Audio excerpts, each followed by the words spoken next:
Welcome in Kyar classes. मैं हूं क्यार बोरा। हम पढ़ रहे हैं बेसिक फिजिक्स यानी भौतिक विज्ञान। प्रीवियस लेक्चर में हमने फंक्शन एंड ग्राफ को कवर किया। फंक्शन हो चुके हैं, बेसिकली फंक्शन जो 11th-12th में यूज होंगे। और जो आज का बेसिक टूल है मैथ्स का, यानी जो फिजिक्स में यूज होने वाली मैथ है, उसका जो बेसिक टूल है वो है डिफरेंशिएशन यानी अवकलन। बायो वाले स्टूडेंट्स हैं उनके लिए तो बिल्कुल ज़रूरी है, क्योंकि मैथ नहीं होती है तो और फिजिक्स पढ़ने के लिए ये मैथमेटिकल टूल अवकलन आना यानी डिफरेंशिएशन आना ज़रूरी है। तो डिफरेंशिएशन देखते हैं बिल्कुल बेसिक फॉर्म से। डिफरेंशिएशन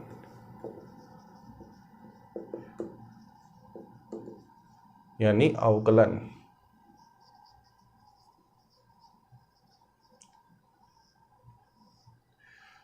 तो देखो, हमने फंक्शन पढ़े, फंक्शन यानी फलन। इसमें एक वेरिएबल देखा था, वेरिएबल यानी चर राशि, यानी जो फिक्स ना हो। ठीक है। तो डिफरेंशिएशन का मतलब, इसका सीधा सा मतलब है कि हमने जो ग्राफ जो फंक्शन है, यानी जो फंक्शन है वो फंक्शन का एक ग्राफ बनेगा। और हमने जो ग्राफ पढ़े वो हमने 2 डायमेंशनल पढ़े, द्विविमीय। त्रिविमीय भी हो सकते हैं, वो 3 विमा भी बन सकता है, 3D। तो 2 डायमेंशन के अंदर हमने जो ग्राफ पढ़े फंक्शन के साथ, यानी इन्हीं फंक्शन के हमने ग्राफ कवर किए।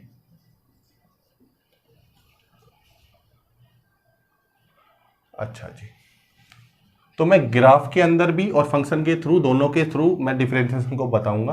तो अवकलन का सीधा सा जो कनेक्शन होता है वो होता है स्लोप से, यानी कि ढाल।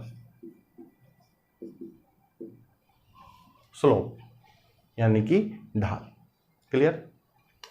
और जो स्लोप है वो किसके रेस्पेक्ट में, रेस्पेक्ट का मतलब क्या होगा, किसके सापेक्ष। तो देखो, स्लोप का मतलब क्या हुआ कि हमें चढ़ना है। जैसे स्लोप का मतलब सीढ़ी में स्लोप होता है, अपर डाउन, इंक्लाइन डिक्लाइन। तो जो स्लोप होगा वो किसके रेस्पेक्ट में, तो हमारा सब कुछ क्या होता है, ग्राउंड के रेस्पेक्ट में होता है। किसके होता है, ग्राउंड के रेस्पेक्ट में स्लोप। तो यहां पर भी एक रेस्पेक्ट होगा, उस रेस्पेक्ट के अंदर एक एक्सिस आएगा।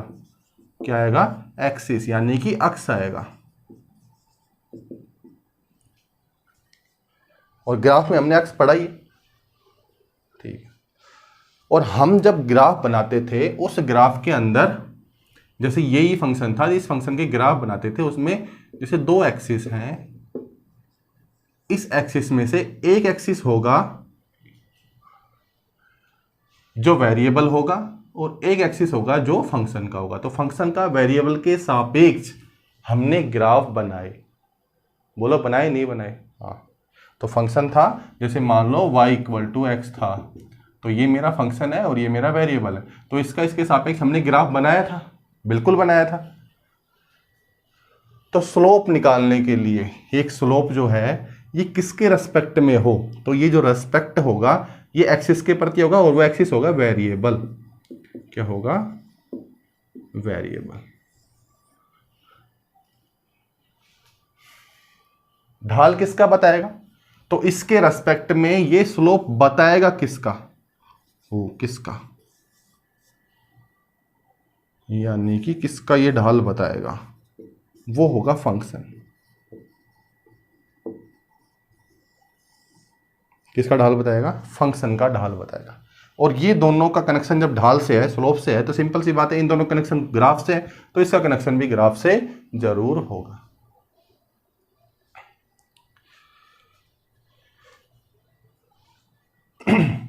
तो जैसे मैंने कि ये मेरा फंक्शन है, ये मेरा जो ग्राफ था, इस ग्राफ के अंदर ये 2 एक्सिस हैं, एक्स एक्सिस, ये वाई एक्सिस, कोई भी 2 एक्सिस, जिसमें y=fx है, यानी y मेरा फंक्शन है, नहीं, y जो है वो फंक्शन है x का, जिसमें x वेरिएबल है। इसमें मान लो कोई एक ग्राफ बन गया, जैसे ये y=x की लाइन थी, तो ये y=x की लाइन है। इतना हम पढ़ चुके हैं। अब मैंने क्या बताया, स्लोप किसके रेस्पेक्ट में, वेरिएबल के रेस्पेक्ट में। वेरिएबल कौन है, एक्स के रेस्पेक्ट में। इसका मतलब कि हमें स्लोप देखना है इस एक्स के रेस्पेक्ट में। किसका देखना है, फंक्शन का। तो फंक्शन मेरा हो गया वाई, तो इसका स्लोप देखना। तो ये जो ग्राफ है, इस ग्राफ पर जितने भी पॉइंट हैं, बहुत सारे पॉइंट होंगे, तो ये एक स्ट्रेट लाइन है। तो इसमें जो ढाल होगा इसके रेस्पेक्ट में ये कितना झुका हुआ है। स्लोप का मतलब ढाल, कितना ढाल बना रहा है कौन, ये मेरा जो ग्राफ है, यानी ये जो मेरी फंक्शन है, फंक्शन का जो ग्राफ बना है। देखो ये और ये एक्सिस है, ये मेरा फंक्शन है, जो फंक्शन दिया हुआ y equal to F x, y equal to x दिया हुआ है। और पहले मैं बात कर रहा हूँ स्ट्रेट लाइन की। किसकी बात कर रहा हूँ, क्योंकि y इक्वल टू एक्स है, वो एक स्ट्रेट लाइन ग्राफ है,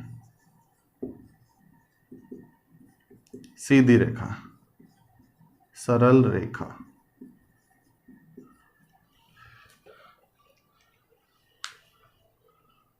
हाँ जी, तो स्लोप का मतलब क्या हुआ कि ये जो फंक्शन है, ये फंक्शन का जो ग्राफ है, ये ग्राफ इस वेरिएबल के रेस्पेक्ट में, किसके, एक्स के रेस्पेक्ट में, इसका ढाल क्या है। तो सिंपल सा बात है कि ये वाला जो एंगल है, ये वाला जो एंगल, मान लो इसको मैं एंगल मान लेता हूं थीटा। बहुत ही बिल्कुल धीरे धीरे चल रहा हूं। तो ये जो एंगल है वो मान लिया हमने थीटा एंगल है। अब ये जो स्ट्रेट लाइन है वो एक ट्रायंगल बनाएगी, बिल्कुल बनाएगी। जैसे मान लो मैंने ये कोई पॉइंट लिया, इस पॉइंट के कोऑर्डिनेट हो जाएंगे एक्स और वाई। इस पॉइंट के कोऑर्डिनेट 0 0 हैं। तो मैंने क्या किया कि ये लाइन ड्रॉ की और इसको एक परपेंडिकुलर, यानी कि राइट एंगल ट्रायंगल बना दिया। और राइट एंगल ट्रायंगल बनाने के बाद ये तो मेरी होगी एक्स की वैल्यू, और ये जो मेरी है ये होगी वाई की वैल्यू। ये जो मेरी हो गई एक्स की वैल्यू और ये मेरी होगी वाई की वैल्यू। राइट एंगल ट्रायंगल में ये एंगल इन दोनों को, अब ये y जो है ये मेरा फंक्शन है, x जो मेरा है वो वेरिएबल है। स्लोप मुझे x के रेस्पेक्ट में देखना है। किसका देखना है, मुझे y का देखना है, यानी फंक्शन का देखना है। तो y का स्लोप x के रेस्पेक्ट में, यानी y का स्लोप x के रेस्पेक्ट में देने के लिए, यानी y और x को कंपेयर करना पड़ेगा, ठीक है। और y अपॉन x, ऐसा फॉर्मूला कौन देता है, परपेंडिकुलर अपॉन बेस, वो देता है tan ऑफ थीटा। ये इक्वेशन यहां से मिल सकती है इजीली, सबको दिख रही है। राइट एंगल ट्रायंगल है, राइट एंगल ट्रायंगल में ये जो एंगल होगा इसके सामने परपेंडिकुलर जो मेरा फंक्शन है, फंक्शन की वैल्यू है वाई, मेरी फंक्शन की वैल्यू, एक्स जो है वो मेरा वेरिएबल है, लिख देता हूं ये मेरा वेरिएबल है और ये मेरा फंक्शन है। तो फंक्शन का स्लोप वेरिएबल के रेस्पेक्ट में, फंक्शन का स्लोप वेरिएबल के रेस्पेक्ट में। तो ये जो tan थीटा की वैल्यू है ये स्लोप बताती है। क्या बताती है, स्लोप।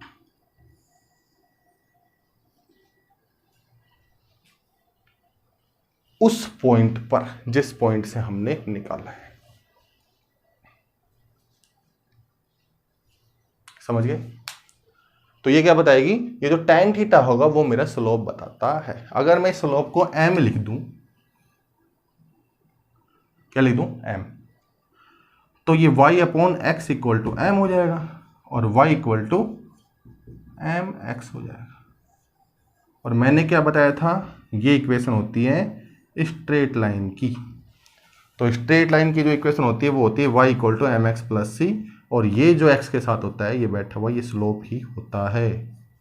अब आप कहोगे सब इसके इक्वेशन में स्लोप एक ही, मतलब आपने तो पॉइंट के ऊपर स्लोप को बताया था, तो ये तो पूरे फंक्शन का ही स्लोप, इकलौता स्लोप है y, सॉरी m। इसका मतलब क्या हुआ कि देखो ये पॉइंट कहीं पर भी हो, tan थीटा की वैल्यू यही आनी, क्या आनी है, tan थीटा की वैल्यू यही आनी है। क्यों, देखो y और x है, इसका मतलब ये जो स्लोप, यानी ये जो लाइन है, ये पूरी की पूरी जो लाइन है, ये पूरी लाइन जो स्ट्रेट लाइन है, ये स्ट्रेट लाइन इस एक्स के रेस्पेक्ट में सिर्फ और सिर्फ सेम एंगल बना रही है। क्या बना रही? सेम एंगल बना रही है। इसको जब मैं क्या बोलता हूं? स्लोप बोलता हूं। तो यहां पर हर पॉइंट के लिए थीटा की वैल्यू फिक्स रखी जाएगी। ये फिक्स हो गई, तो हर पॉइंट के लिए थीटा मेरा फिक्स हो गया, तो मेरा स्लोप भी फिक्स हो गया स्ट्रेट लाइन के केस में। किसके केस में? स्ट्रेट लाइन के केस में मेरा जो स्लोप है वो स्लोप फिक्स हो गया, क्योंकि थीटा ही फिक्स हो गया। थीटा फिक्स हुआ तो tan की वैल्यू फिक्स और स्लोप की वैल्यू फिक्स। अब जैसे मान लो यहां मैं बात करता हूं, जो मेरा y इक्वल टू एक्स था, उस केस में अगर इसको इससे कंपेयर किया जाए तो c इक्वल टू तो 0 है और m इक्वल टू 1 है। इसका मतलब जो स्लोप की वैल्यू आई वो 1 आई, तो tan थीटा कितना आ गया? 1। थीटा कितना आ जाएगा? tan की ऐसी वैल्यू जिस पर वैल्यू 1 आती हो तो वो होता है 45 डिग्री।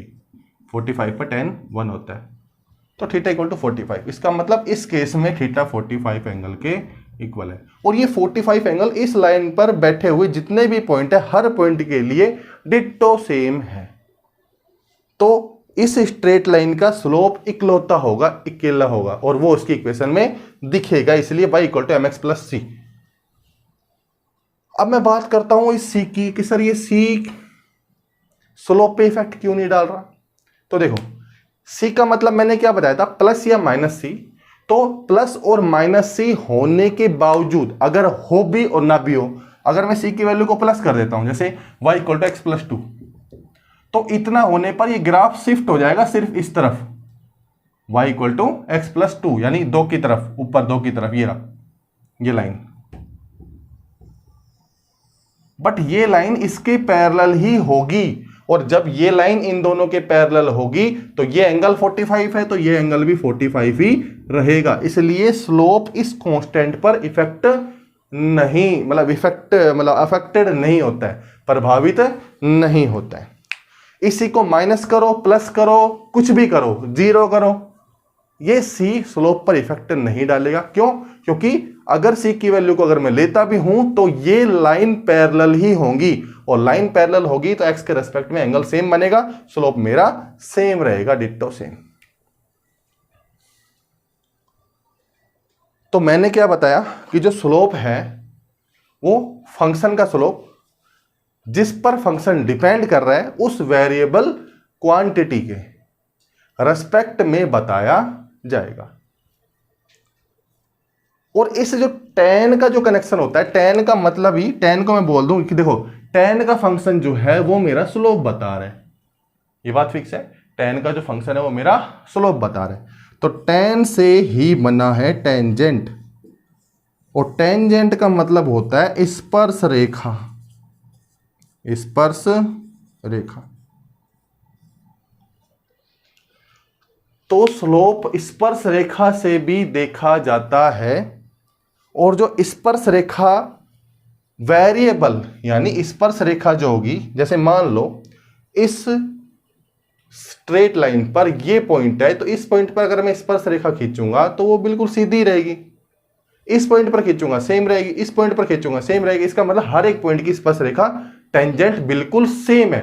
टेंजेंट सेम क्यों है? क्योंकि एंगल सेम है। टेंजेंट tan थीटा पर डिपेंड करेगा, थीटा मेरा सेम ही है सब पॉइंट के लिए, तो टेंजेंट भी सबके लिए सेम हो जाएगा, और जब टेंजेंट सेम हो गया तो स्लोप फिर सेम हो जाएगा। अंतर पता चलेगा जब मैं थोड़ा सा फंक्शन को मॉडिफाई करता हूं, स्ट्रेट लाइन से थोड़ा हट के देखता हूं। तो अवकलन का सीधा सीधा कनेक्शन समझ में आया? अवकलन का सीधा कनेक्शन है स्लोप से ढाल किसके रेस्पेक्ट में देखा जाए, किसके रेस्पेक्ट में ना देखा जाए। फंक्शन का देखा जाता है किसके रेस्पेक्ट में? वेरिएबल क्वांटिटी जिस पर वो फंक्शन डिपेंड कर रहा है। तो जैसे x था, तो अब आ गया कि साहब इस ग्राफ का, यानी जो फंक्शन है इसका, फंक्शन का जो ग्राफ है, ये फंक्शन इस वेरिएबल के रेस्पेक्ट में जिस पर वो डिपेंड कर रहा है उसके रेस्पेक्ट में इतना ढाल है, उसका इतना ढाल है। और जो एक और बात है, चलो भी आगे देखते हैं, नेक्स्ट में मिटा देता हूं। हाँ जी, तो मैंने क्या बताया, क्या क्या चीज़ लिखता हूँ? स्लोप की बात कर देता हूँ मैं, ठीक है। और मैं जो पॉइंट लिखता हूँ, हमने जो पढ़ चुका है tan ऑफ थीटा, यहीं से मैं टेंजेंट की बात कर देता हूँ। हिंदी में मैंने बता दिया, इसको स्पर्श रेखा बोलते हैं, ये tan थीटा एंगल है और स्लोप ही tan थीटा है। और tan थीटा की वैल्यू होती है परपेंडिकुलर अपॉन बेस।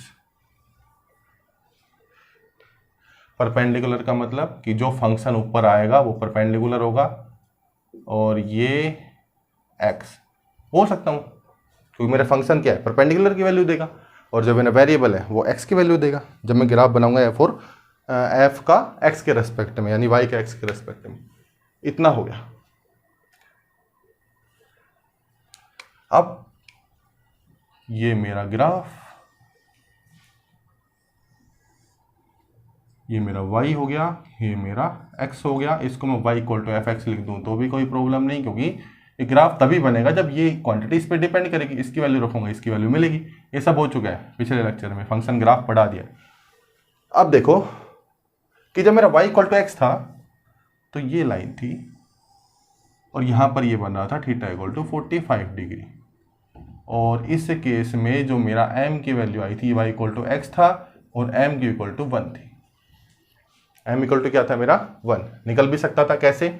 इसके केस में देखो, क्योंकि tan थीटा मेरा 45 हो जाएगा और tan 45 पर मैं वैल्यू निकाल सकता हूँ। जैसे ये था, इस पॉइंट को ड्रॉ करूंगा, ये वैल्यू मेरी y की कुछ वैल्यू आएगी, मेरे x की वैल्यू आएगी, tan 45 equal to y upon x। और मैंने क्या बताया था, 45 पर y x के इक्वल ही आता है। अगर किसी राइट एंगल ट्राइंगल में थीटा की वैल्यू 45 डिग्री है तो परपेंडिकुलर बेस के इक्वल होगा। अगर मैं मान लो y equal to minus x की जो ग्राफ है वो लेता हूं, तो ये y इक्वल टू माइनस का x का ग्राफ है, y इक्वल टू प्लस का x का ग्राफ है। तो मैंने क्या बताया था कि y equal to m x plus c, इसके तहत ये मेरा स्लोप होगा। तो यहां पर y इक्वल टू माइनस का x है, तो c की वैल्यू तो कितनी है 0, और m की वैल्यू कितनी है माइनस का 1। अब फर्क क्या पड़ा? फर्क ये पड़ा कि ये x के रेस्पेक्ट में और ये माइनस एक्स के रेस्पेक्ट में बची एंगल। ये एंगल बनेगा थीटा इक्वल टू 45 डिग्री। यहां पर जो स्लोप है उसकी वैल्यू हो जाएगी -1। यहां से एक चीज और आ गई कि मेरा जो स्लोप है कैन बी, यानी हो सकता है पॉजिटिव और नेगेटिव। नेगेटिव भी हो सकता है और पॉजिटिव भी हो सकता है जो मेरा स्लोप है। ठीक है। हाँ, उसके बाद मैं बात करता हूं कि एक जो लाइन है वो लाइन ये रही, यानी y की वैल्यू 0 ही आ रही है।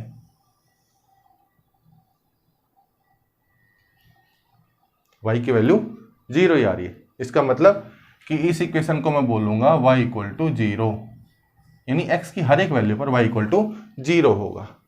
इस केस में तो इसको मैं ऐसे लिख सकता हूं, y equal to 0x plus का c। तो यहां पर m की वैल्यू क्या हो गई 0। लो जी, ये तो हो गया फॉर्मूले की तरफ से। हम देखते हैं अपने हिसाब से स्लोप कैसे होगा। तो स्लोप का मतलब ये एंगल कितना बना रहा है, ये इसी के रेस्पेक्ट में एंगल बना रहा है 0, और tan 0 कितना होता है 0। तो स्लोप मेरा फिर से 0 हो गया। हाँ जी, स्लोप मेरा वापस से 0 हो गया, m इक्वल टू 0। तो मैं बोल सकता हूं slope can be positive, can be negative, can be 0। Can be positive, can be negative, can be 0। Positive हो सकता है, नेगेटिव हो सकता है और 0 भी हो सकता है। उसके बाद सब ये जा कितना सकता है, प्लस और माइनस में जा कितना सकता है, तो वो भी देख लेते हैं। देखो, ये tan 45 बढ़ेगा बढ़ेगा बढ़ेगा बढ़ेगा, लास्ट कितना आएगा, थीटा की वैल्यू 90 डिग्री, और tan 90 कितना होता है अनडिफाइंड इन्फिनिटिव। इसका मतलब कि स्लोप की भी कोई लिमिट नहीं है, स्लोप भी कितना चाहे उतना बढ़ सकता है। समझ रहे हो, स्लोप जितना चाहे उतना बढ़ सकता है। तो tan 45 के केस में जो मेरा परपेंडिकुलर है, प्रीवियस लेक्चर देखो, फंक्शन और ग्राफ में मैंने बताया है सब। तो जैसे ही ये लाइन यहाँ ड्रॉ होगी उस केस में मेरा बेस 0 हो जाएगा। बेस 0 होते tan की वैल्यू अनडिफाइंड आएगी। तो ये tan 90 इक्वल टू इन्फिनिटी। इसका मतलब इसकी लिमिट हो गई ये रही, माइनस में माइनस इन्फिनिटी तक जा सकता है, प्लस में प्लस का इन्फिनिटी तक जा सकता है।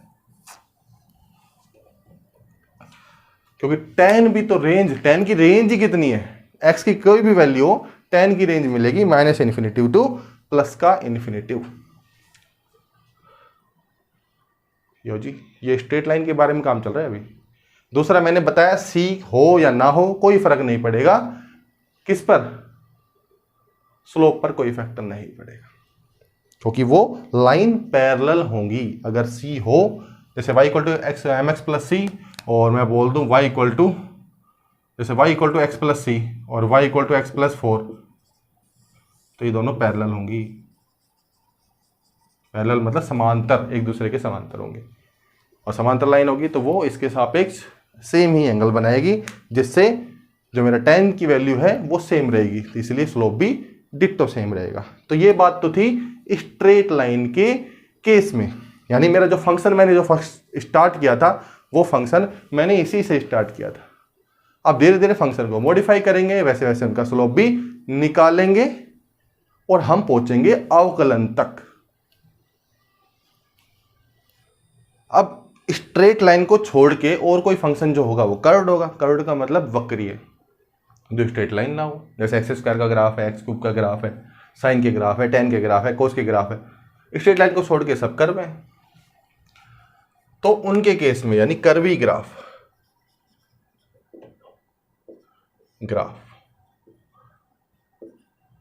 फंक्शन बोल देता हूं साथ में। अच्छा,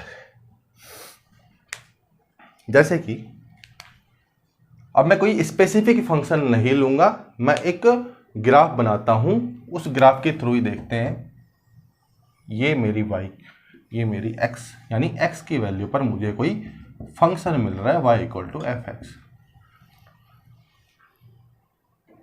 इतना होने पर, जैसे मान लो कि कोई ग्राफ है, वो ग्राफ कोई लाइन है वो ऐसे है, सिंपल सी, स्ट्रेट लाइन तो है नहीं, कोई भी इक्वेशन हो सकती है फंक्शन की।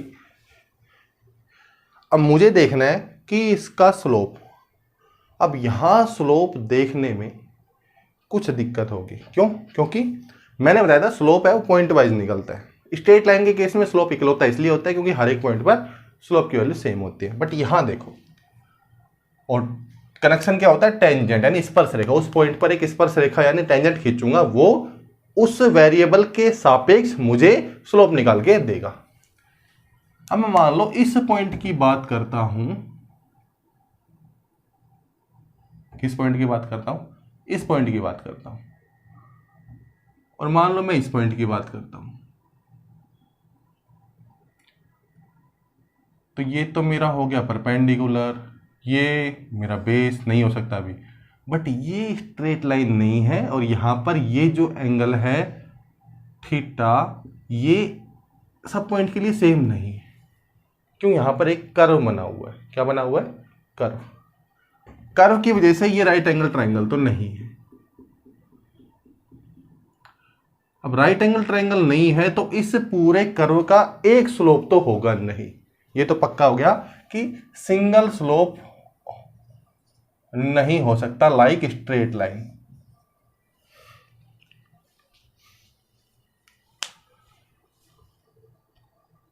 तो अब दिक्कत ये आई कि हर एक पॉइंट पर मैं स्लोप अब निकालूं कैसे? क्यों? क्योंकि जैसे मान लो इस कर्व के ये 2 पॉइंट है, 1 और ये 2 पॉइंट, इन 2 पॉइंट को अगर मैं ले लेता हूं तो जूम करके 2 पॉइंट ये रहे, तो ये जो लाइन है स्ट्रेट तो ये हो गई, और ये तो स्ट्रेट हो गई, बट मेरा जो फंक्शन है वो थोड़ा सा ये, अगर ऐसा होता तो मैं स्लोप निकाल लेता। कैसे? कि मुझे स्लोप निकालने के लिए करना पड़ता है कि भाई m equal to tan of theta equal to y upon x, यानी एफ एक्स अपॉन एक्स।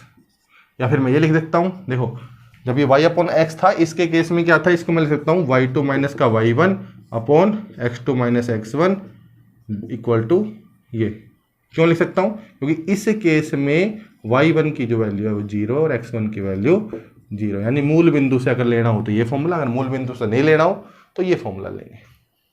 ज़्यादा कोई अंतर नहीं है। जैसे ये रहा, इस केस में जैसे कोई स्ट्रेट लाइन थी, ये स्ट्रेट लाइन थी, तो मैं अगर ये मूल बिंदु रहा तो अगर मैं यहाँ का स्लोप लेता हूँ तो मैं y/x लिख सकता हूँ। बट अगर मान लो मैं जो यहाँ का स्लोप लेना है तो उस केस में ये होगा x1 y1, ये x2 y2, तो इसमें से इसको घटाना पड़ेगा, इसमें से घटाना पड़ेगा, तो ये मेरी ये वैल्यू आएगी। इसको मैं लिख सकता हूँ कि y में कितना चेंज है और x में कितना चेंज है, कोई दिक्कत नहीं।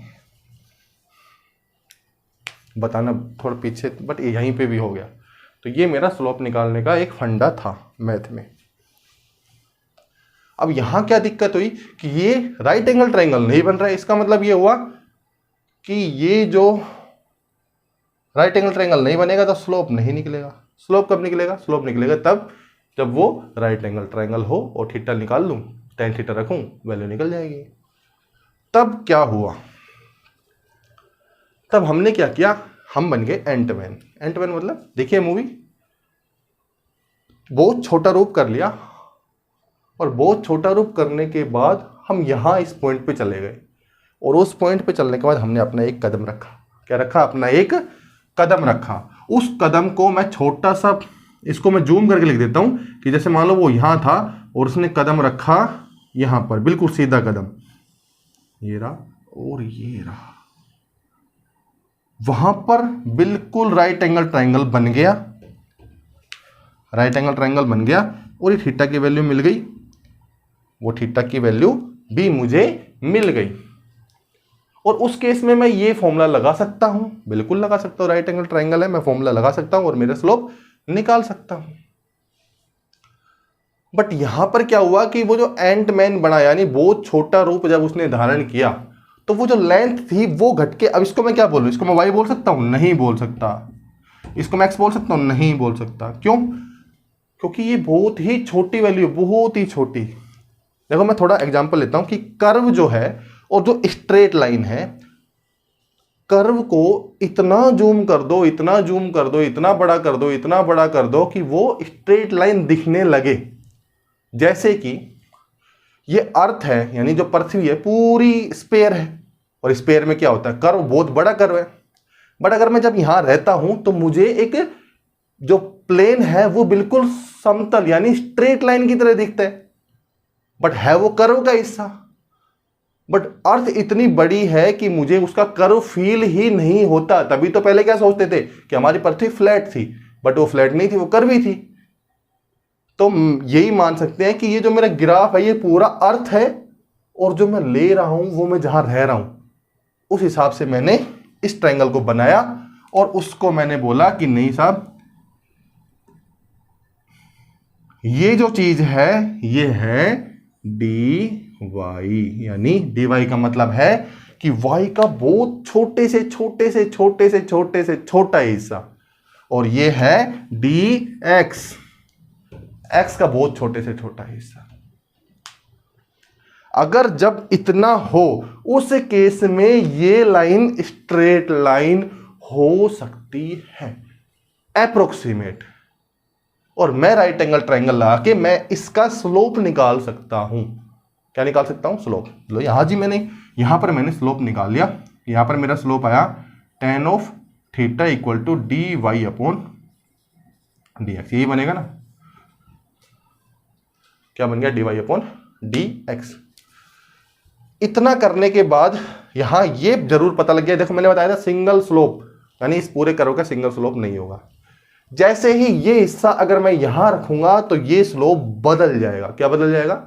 स्लोप बदल जाएगा, क्योंकि यहां पर थीटा की वैल्यू अलग होगी और यहां पर थीटा की वैल्यू अलग होगी। तो इसके जितने भी पॉइंट होंगे हर एक पॉइंट पर स्लोप की वैल्यू अलग अलग मिलेगी। क्या मिलेगी? हर एक पॉइंट पर स्लोप की वैल्यू अलग अलग मिलेगी, और हर एक पॉइंट पर स्लोप की वैल्यू अलग अलग मिलेगी। इसका मतलब यह हुआ कि ये सिंगल स्लोप ग्राफ तो नहीं है स्ट्रेट लाइन की तरह। तो tan theta equal to dy upon dx हो गया। थीटा हर छोटे छोटे हिस्से में चेंज होता हुआ आएगा। अब मैं बात करता हूं टेंजेंट की। तो टेंजेंट का मतलब क्या हुआ कि इसके जितने भी पॉइंट है हर पॉइंट पर अगर मैं स्पर्श रेखा खींचूं, देखो ये स्पर्श रेखा यहां पर, ये यहां पर ऐसी होगी, यहां पर ये ऐसी होगी, यहां पर ऐसी होगी, यहां पर ऐसी होगी, यहाँ पर ऐसी होगी, यहाँ पर ऐसी होगी। इसका मतलब ये बी, ये बी, ये बी, ये बी, ये बी, ये बी, इतने सारे थीटा, यानी स्पर्श रेखा है, उससे अगर मैं ग्राफ, उससे मैं स्लोप भी निकाल सकता हूँ। मुझे क्या करना है कि मुझे उस कर्व के एक पॉइंट पर एक स्पर्श रेखा खींचनी है, यानी एक टेंजेंट खींचना है, और वो टेंजेंट है वो कट करेगा वेरिएबल को, वेरिएबल एक्सिस जिस पर वो डिपेंड कर रहा है, और उस एक्सिस पर जो डिपेंड कर रहा है उसके साथ जो एंगल बनेगा, उस एंगल के साथ, जैसे मान लो कि ये वाला था, ये रहा स्पर्श रेखा, तो ये एंगल हुआ राइट एंगल ट्रायंगल, ये हुआ थीटा की वैल्यू, तो tan ऑफ थीटा 1, ये मेरा स्लोप हो गया इस पॉइंट पर, उस पॉइंट पर वो स्लोप हो गया। तो ये हुआ कि जो यहां पर जो स्लोप यानी tan थीटा होगा dy/dx, इसका मतलब ये हुआ कि dy/dx, यानी ये जो tan थीटा है ये कोई कांस्टेंट वैल्यू तो नहीं है, ये वापस से एक फंक्शन बन जाएगा। क्या बन जाएगा? वापस से एक फंक्शन बन जाएगा, और वो फंक्शन भी x पर ही डिपेंड करेगा। अगर ये जो फंक्शन था, y जो फंक्शन था, जिससे ये जो पूरा कर्व था, ये कर्व x पर डिपेंड कर रहा है, तो इस कर्व के जितने भी स्लोप होंगे वो x पर डिपेंड करेंगे। बिल्कुल करेंगे। कैसे? x की वैल्यू अगर ये है तो स्लोप अलग होगा, x की वैल्यू अगर ये है तो स्लोप अलग होगा, x की वैल्यू अगर ये है तो स्लोप अलग अलग अलग, x की वैल्यू चेंज, स्लोप की वैल्यू चेंज। तो यहां पर क्या हुआ, इसको अब ये तो हमने पढ़ लिया ग्राफिकली, मैथमेटिकली पढ़ने के लिए तो tan ऑफ थीटा होता है इक्वल टू y/x, या मैं लिख सकता हूं डेल y/डेल x। हाँ जी, हो सकता है ना, y2 - y1 x2 - x1। यहां मुझे सिर्फ ये लिमिट लगानी पड़ेगी कि अगर इक्वल टू, अगर मैं लिमिट लगा देता हूं कि ये जो डेल x है, डेल x का मतलब है अंतराल, कि x1 और x2 के बीच की दूरी। अब पहले वाले केस में, यानी इस वाले केस में x1 और x2 के बीच में एक इतनी डिस्टेंस थी, ये डिस्टेंस इतनी थी कि हाँ लग रहा था कि ये डिस्टेंस है। बट जब इसके केस में मैं बात करूंगा, जैसे ये वाला केस था, इस केस में जैसे मान लो ये x1 है और ये x2 है, और x1 और x2 के बीच में अंतराल इतना छोटा लेना है, इतना छोटा लेना है, इतना छोटा लेना है कि वो जीरो भी ना हो और कुछ हो भी। इसका मतलब limit del x tends to 0, कि मुझे ये लिमिट लगानी है कि इसके अंदर ये डेल x 0 होने की कोशिश में हो पर 0 ना हो। तो डेल y/डेल x, तब ये बन जाएगा dy/dx। यही मेरा अवकलन है, यही मेरा स्लोप है। पर ये dy/dx स्लोप कब होता है? जब ग्राफ मेरा कर्वी हो। कर्वी मतलब वक्रीय हो, स्ट्रेट लाइन ना हो। स्ट्रेट लाइन के केस में सिंगल वैल्यूड स्लोप मिलता है, और इसके केस में dy/dx मिलता है, और dy/dx एक फंक्शन ही है, और ये फंक्शन उसी वेरिएबल क्वांटिटी पर डिपेंड करेगा। अगर उसकी वैल्यू चेंज होगी तो स्लोप भी चेंज होगा। यहां तक क्लियर हुआ सभी को? Curvy graph, non curvy graph यानी स्ट्रेट लाइन फंक्शन, दोनों के केस में आपने स्लोप निकालना सीख लिया।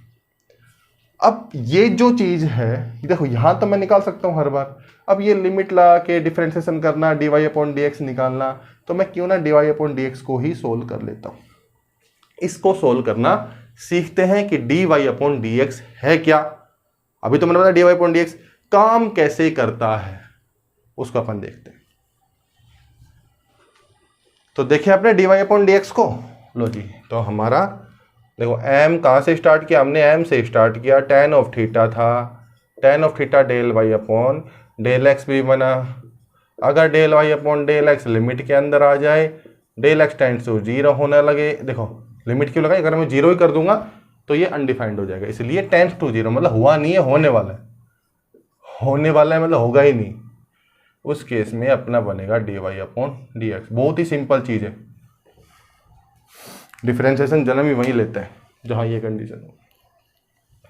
अच्छा जी, तो डेल में और डी में फर्क पता चला, यही डेल और डी में फर्क है। शॉर्ट चेंज है, ये भी शॉर्ट, ये भी चेंज है, ये भी चेंज है, ये शॉर्ट चेंज नहीं, ये थोड़ा सा इंटरवल बोल सकता हूं, और ये बिल्कुल शॉर्ट चेंज। तो देखो d Y upon D x, इसको मैं एक अलग तरीके से देखता हूं कि ये d Y upon D x कब आया, जब मेरा y फंक्शन था एफ एक्स का, यानी x का फंक्शन था,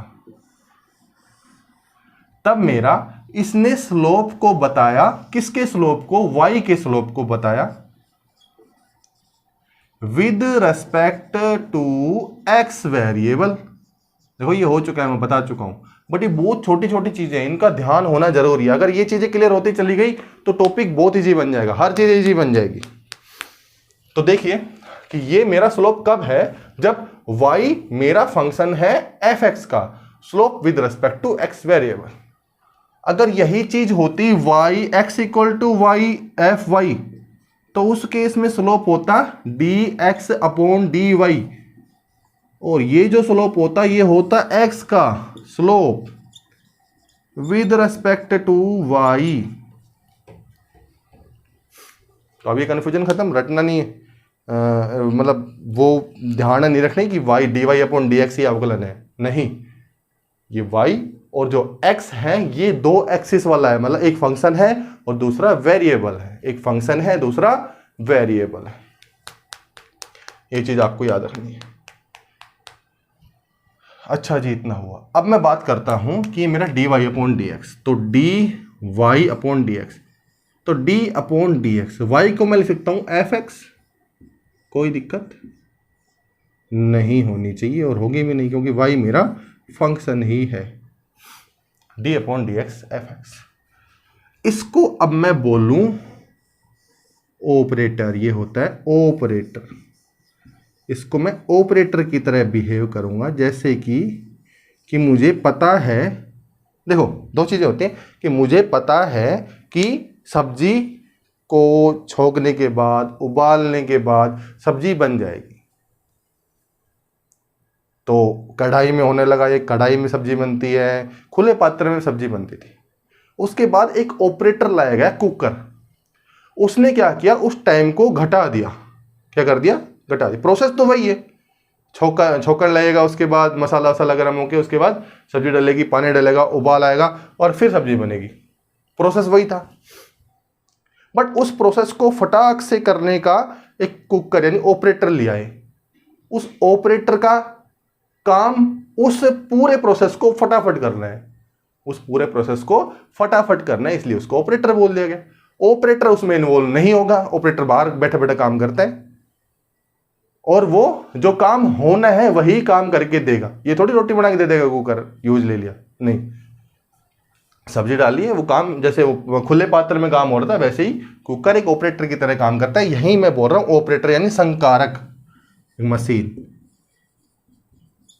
जो प्रोसेस में पार्ट खुद का योगदान देगा बट खुद पार्ट नहीं लेगा। तो एक ऑपरेटर की तरह है d y d upon D x को, और ये ऑपरेटर इस फंक्शन पे लगेगा तो स्लोप ही देगा। क्या देगा? ये ऑपरेटर इस फंक्शन पे डलेगा तो वो स्लोप ही देगा, स्लोप, और वो स्लोप भी फंक्शन होगा, ये बात पक्की है, वो स्लोप फंक्शन ही होगा, वो सिंगल वैल्यूड नहीं है ना, उसमें बहुत सारी वैल्यू, और बहुत सारी वैल्यू को एक फंक्शन ही बता सकता है, क्योंकि फंक्शन डिपेंडेंट है उस वेरिएबल पर, इसलिए वो स्लोप वाला जो फंक्शन बनेगा वो भी डिपेंडेंट होगा उसी वेरिएबल पर, एक्स पर। तो ये एक ऑपरेटर की तरह ने संकारक है, ये ऑपरेटर इस फंक्शन पे लगेगा, और ये जो होता है ये वो वेरिएबल होगा, यानी इस ऑपरेटर के अंदर भी कुछ एक पार्ट रहता है जिसको मैं चेंज कर सकता हूं, वो चेंज होगा एक वेरिएबल। अगर मैं यहां वेरिएबल अलग पुट करूंगा तो संकारक अलग तरीके से काम करेगा। इसका मतलब कि डी अपॉन जो पूरा जो मेरा ऑपरेटर हुआ वो ऑपरेटर हुआ डी अपॉन डी, ये वेरिएबल, ये मेरा ऑपरेटर है। इस ऑपरेटर में डाल लूंगा अगर x, तो ये अवकलन करेगा, अवकलन यानी स्लोप बताएगा विद रिस्पेक्ट टू, यानी सापेक्ष x के सापेक्ष। अगर यहां मैं रखता हूं z, तो z के सापेक्ष, तो यहां कुछ भी वेरिएबल होगा वो वेरिएबल के सापेक्ष ये ऑपरेटर अवकलन करेगा।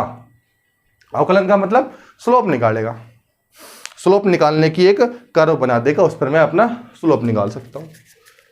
अच्छा जी, मस्त फंडा पता चल गया। तो d upon D x, bio वाले अच्छे से देख लेना, ये एक ऑपरेटर है, फंक्शन पे लगेगा, अवकलन कर देगा। सिंपल सी बात है, प्रोसेस इतना बड़ा, बाकी प्रोसेस वही है पीछे वाला, हर एक पॉइंट पर स्पर्श रेखा खींची, एंगल निकाला, वो भी है प्रोसेस, वो तो बहुत बड़ा प्रोसेस है। क्यों ना मैं एक ऑपरेटर की तरह काम करके इसको सोल्व कर दूं। इसलिए ऑपरेटर आए, इसलिए फॉर्मूले आए, इसलिए फॉर्मूले आए, और हमें याद रखना पड़ता है। जैसे कहीं भी ऑपरेटर होता है तो उस ऑपरेटर के कुछ रूल होते हैं, वो याद रखने पड़ते हैं। कैसे? क्योंकि खुले पात्र में सब्जी बन रही हो तो पता रहता है कि जली कि नहीं जली, बंद पात्र में बन रही है तो कैसे पता चलेगा? तो मुझे सीटें याद रखनी पड़ती है कि ये सब्जी बनेगी तो इतनी सीटें में काम करेगा। अगर आपने 3 सीटी ले ली, बननी चाहिए 1 सीटी में, तो घुल जाएगी, क्या सब्जी बनेगी? राबड़ी बन जाएगी। तो जहां ऑपरेटर होते हैं उनकी कुछ कंडीशन भी होती है कि उनके ऊपर कुछ रूल, तो वो रूल भी हम पढ़ेंगे किस प्रकार से वो रूल काम करने चाहिए। तो उनका याद रहना जरूरी है, रटना नहीं, याद रहना जरूरी है। प्रैक्टिस करोगे तो हो जाएगा। तो इनके भी कुछ रूल होंगे कि इस फंक्शन का ये ऑपरेटर कैसे कैसे काम करे, कैसा कैसा फंक्शन हो तो कैसे कैसे ऑपरेटर काम करे। तो यहां तक ये बात तो क्लियर हो गई होगी कि ये ऑपरेटर की तरह काम करते हैं, रूल क्यों बनाए गए, कैसे इनके फॉर्मूले बने, वो सब ये रहा। अब मैं देखता हूं, फंक्शन लूंगा और उसका अवकलन करूंगा।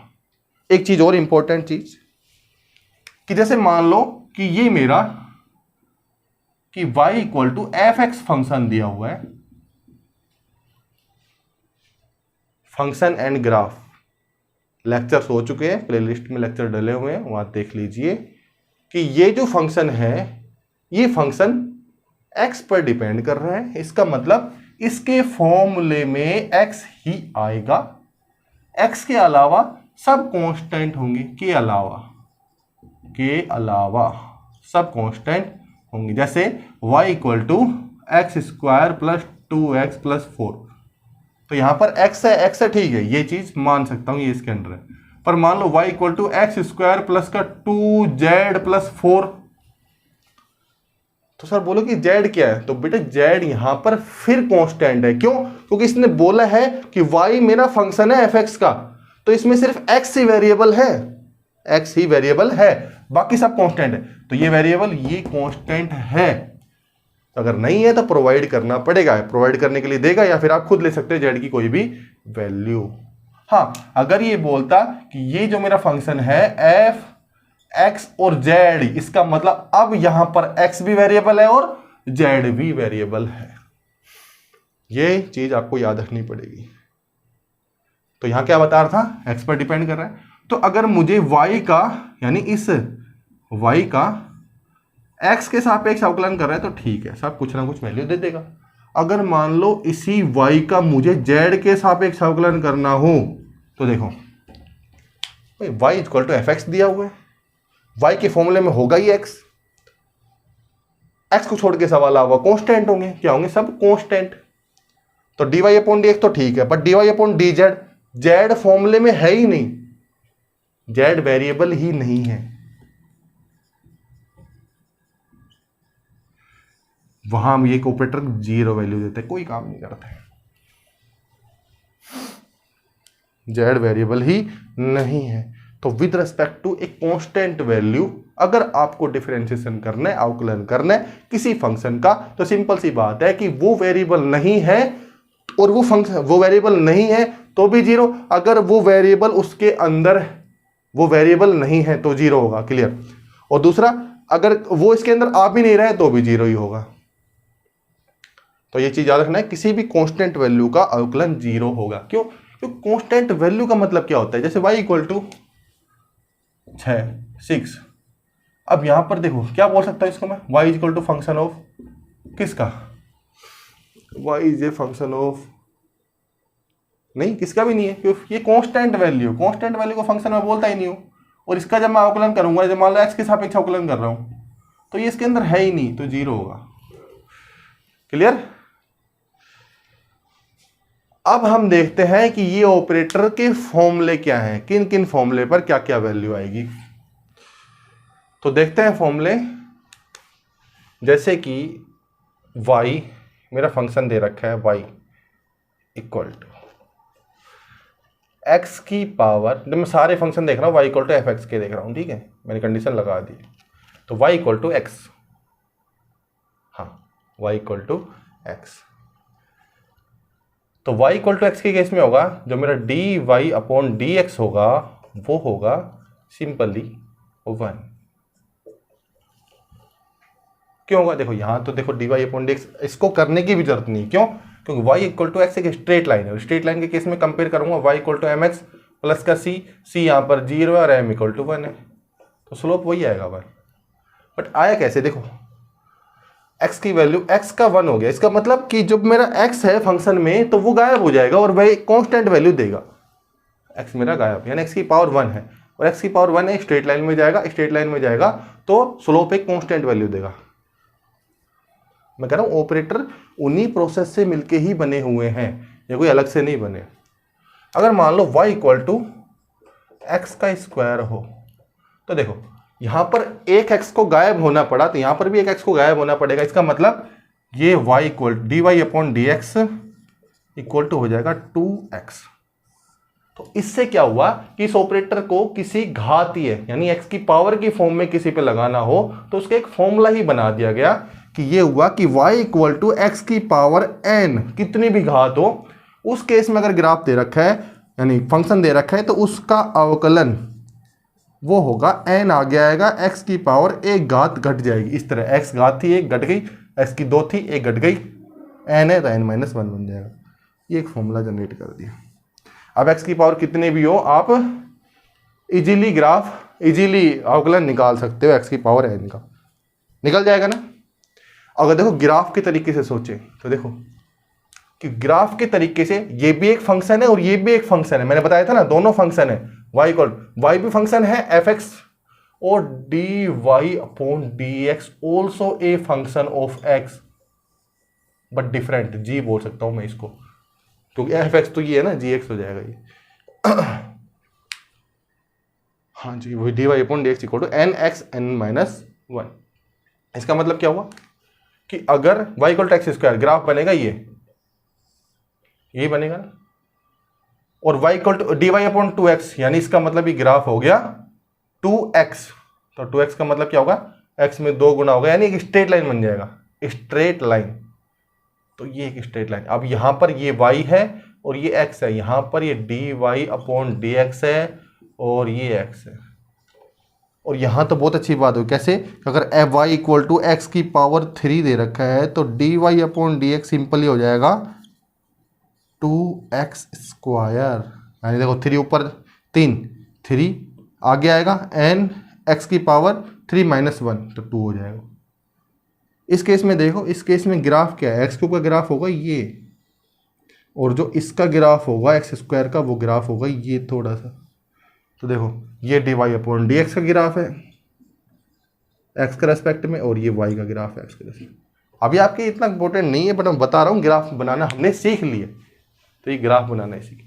अब मैं मान लो एक्स की कुछ भी वैल्यू पुट करूंगा तो ये स्लोप देगा मेरे को, बट इसके केस में जब वो था फिक्स थी वैल्यू उसके केस में कांस्टेंट स्लोप दे रहा था, सिंगल वैल्यूड स्ट्रेट लाइन का सिंगल वैल्यूड स्लोप होगा। ठीक है जी, तो x की पावर में कुछ भी हो उसका तो मैंने देख लिया। अगर मान लो y इक्वल टू एक्स की साथ के कोई कांस्टेंट वैल्यू आ जाए, यहां पर a कोई कांस्टेंट है और वो कुछ भी हो सकता है, कोई भी नंबर हो सकता है। तो उस केस में y इक्वल टू a हो जाएगा, उसी कांस्टेंट के इक्वल हो जाएगा।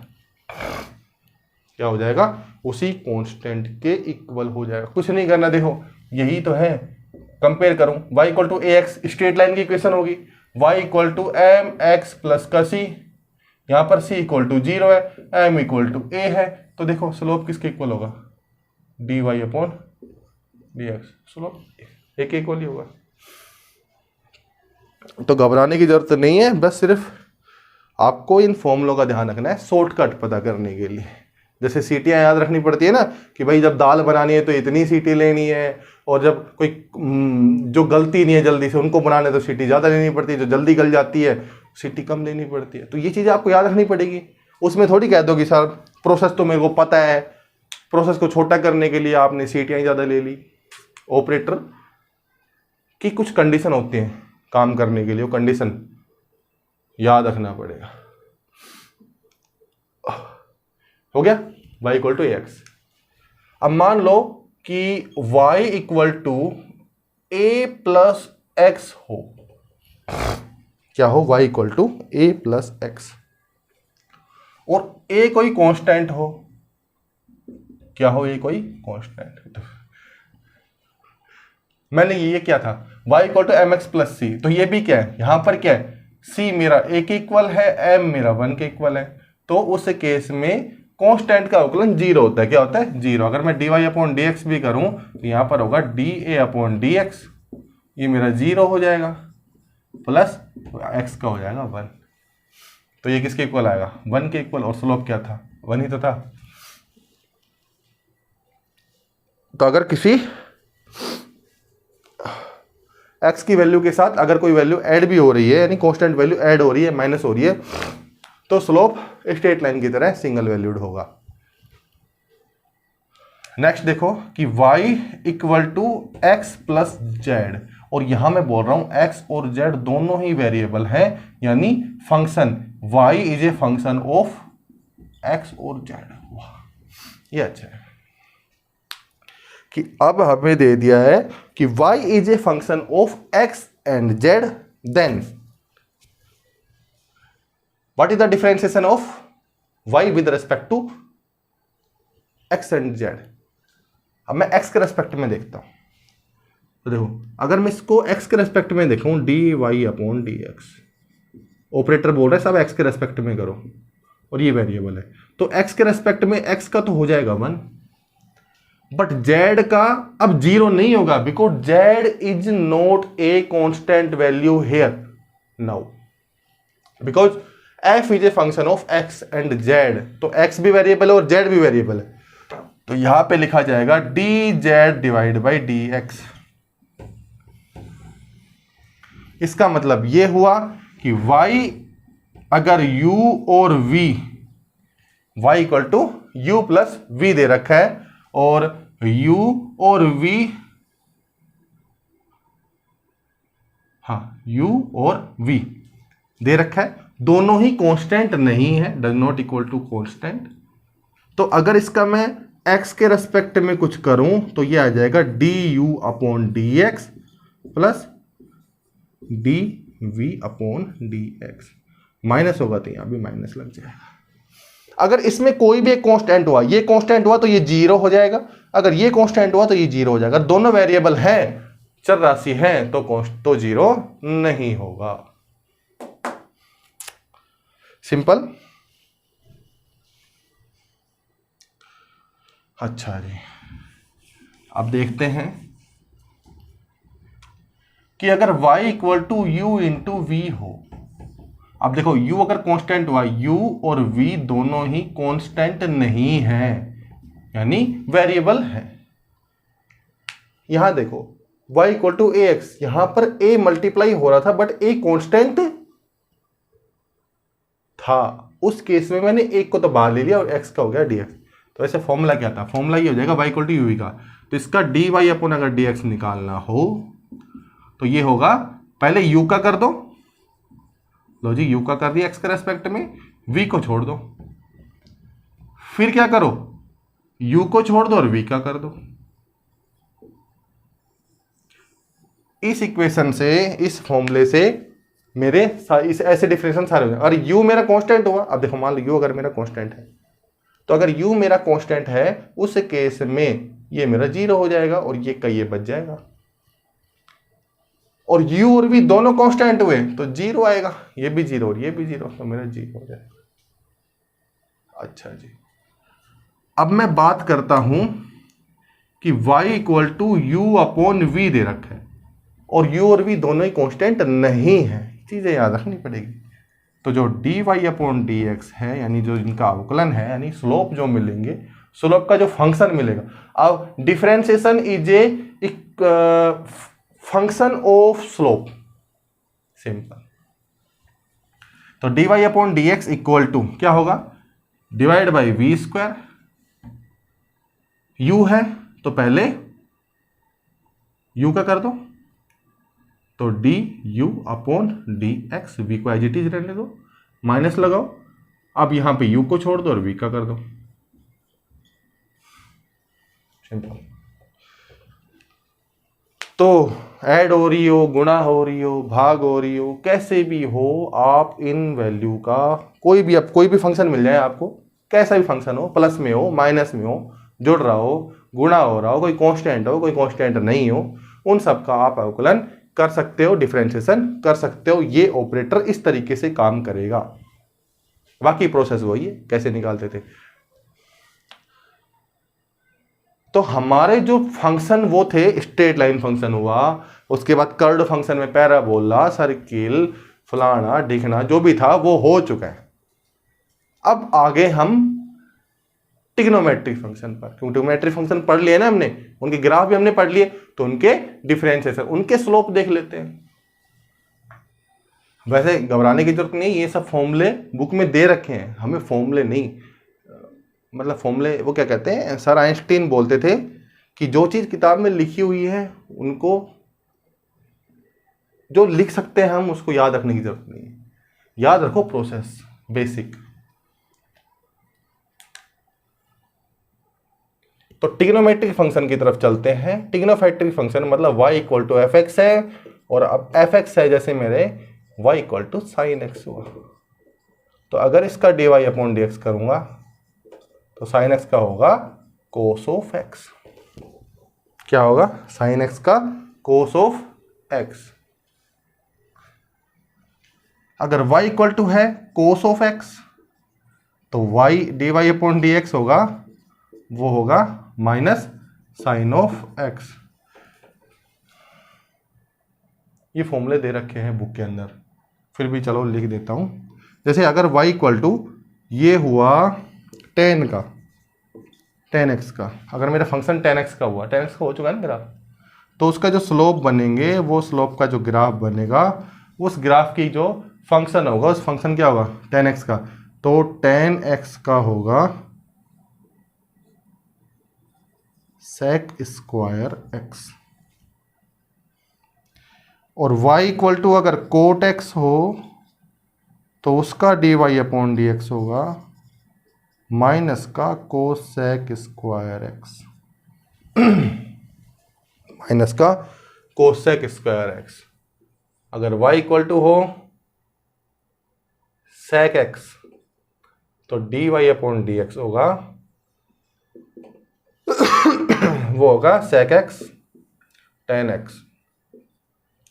और अगर y इक्वल टू हो कोस सेक एक्स तो D Y upon D x होगा माइनस का cosec X cot X. कुछ नहीं, सिंपल। देखो साइन है तो उसका कोस हो जाएगा, कोस है तो साइन। देखो साइन कोस, टेन कोट, तो साइन का पॉजिटिव है, कोस का नेगेटिव है, तो टेन का पॉजिटिव, कोट का नेगेटिव, सेक का पॉजिटिव और कोस सेक का नेगेटिव, सिंपल। साइन का कोस एक्स। अब इनको रटना इनको तो याद रखना पड़ेगा, रटना भी नहीं याद रखना पड़ेगा, करते रहोगे प्रैक्टिस हो जाएगा। बस वैसे हुआ क्या, साइन का कोस एक्स ही क्यों बना, देखो साइन का फंक्शन हुआ ये हर एक पॉइंट पर हर एक पॉइंट पर स्लोप निकाल लिया। स्लोप निकालने के बाद हमारे पास दो चीज आ गई कि इस पॉइंट पर ये स्लोप था, इस पॉइंट पर यानी एक्स और डी वाई अपॉन यानी स्लोप यानी एम, स्लोप बोल देता हूं स्लोप, ये आ गया, और स्लोप को मैं बोलता हूँ dy/dx। इतना करने के बाद जब हमने इन दोनों के बीच में ग्राफ बनाया तो वो ग्राफ बना किसका, cos x का। तो ये dy/dx था और ये x था। सिंपल ये था, और कुछ नहीं है। कि जब हमने साइन एक्स के हर एक पॉइंट पर स्लोप निकाले, उन स्लोप का उस वेरिएबल के साथ अगर ग्राफ बनाया तो वो कोस एक्स मिला। इसका मतलब ये हुआ कि किसी साइन के फंक्शन का अगर मुझे dy/dx निकालना है तो वो dy/dx एक्स के सापेक्ष कोस दिखेगा। कुछ नहीं है, यही तो है प्रोसेस ये। तो इनको ये से याद रखना पड़ेगा। हाँ जी, ये हो चुका है।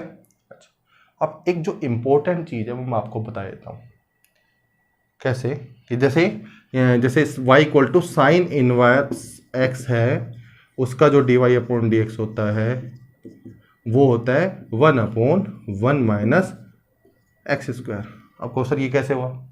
देखो मैं पहले इन दोनों इस फॉर्मूले को मैं अच्छे से बता देता हूँ एक बार आपको। ये थोड़ा कंफ्यूजिंग वाला है, आपको कंफ्यूजन क्रिएट होगा, उसको मैं हटा देता हूँ।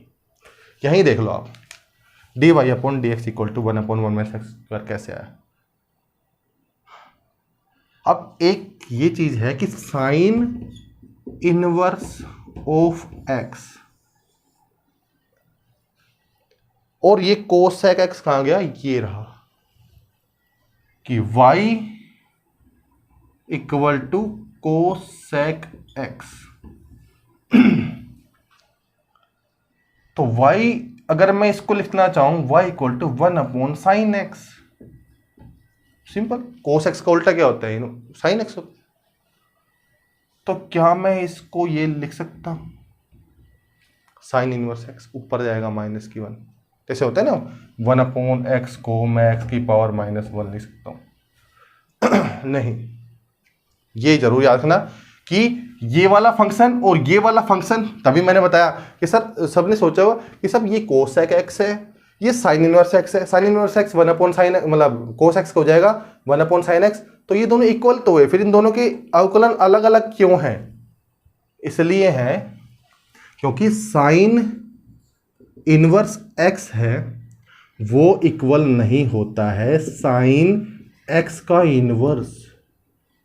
ये एक इनवर्स फंक्शन है। क्या है? Inverse function. और ये जो चीज है ये फंक्शन का इनवर्स है, यानी इनवर्स फंक्शन है, ये इनवर्स ऑफ फंक्शन है। इनवर्स ऑफ फंक्शन, दोनों ही अलग अलग चीजें हैं। दूसरी चीज क्या है कि इस फंक्शन के साथ में जो x बैठा हुआ है वो x एक वेरिएबल क्वांटिटी है, बट इसके साथ और ये वेरिएबल एक एंगल होगा। क्या होगा? एंगल। क्योंकि साइन के साथ तो क्या लगता है? एंगल लगता है। साइन, कोस, टैन सबके साथ क्या लगता है? एंगल लगता है। यहां पर जितने भी ये x जो है ये वेरिएबल है, और ये वेरिएबल कौन सा होगा? एंगल होगा, क्योंकि ये सारे फंक्शन एंगल के साथ ही काम करते हैं। तो देखो कि ये तो एंगल है, बट यहां पर ये जो x दिख रहा है ये एंगल नहीं है, ये वापिस से एक फंक्शन है, वापिस से एक फंक्शन है। तभी तो अगर sine inverse x equal to, अगर मैं इसको साइन इनवर्स साइन y लिख दूं तो ये मेरा y बन जाएगा, यानी ये पूरा एक एंगल है।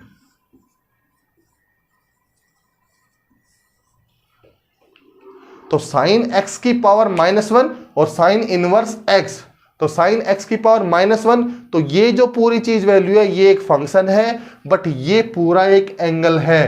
तो एंगल एक फंक्शन के इक्वल तो हो ही नहीं सकता। Unit and measurement lecture series playlist देखना, वहां पे मिलेगा यूनिट एंड मेजरमेंट।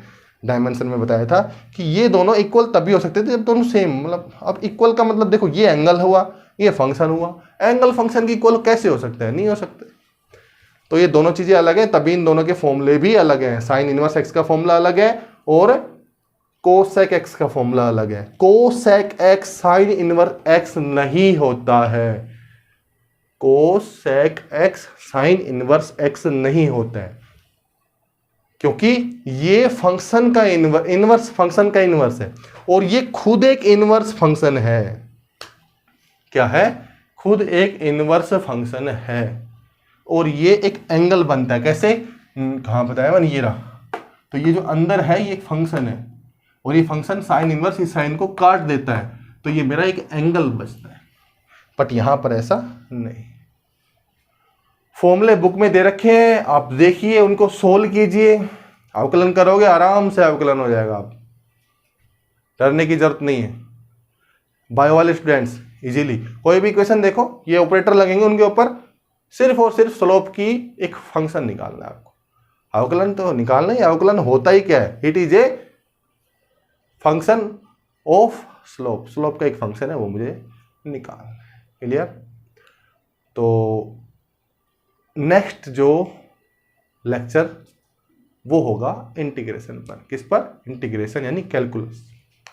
यहां पर एक चीज और रह गई है, दो फंक्शन रह चुके हैं, e की पावर x और log x।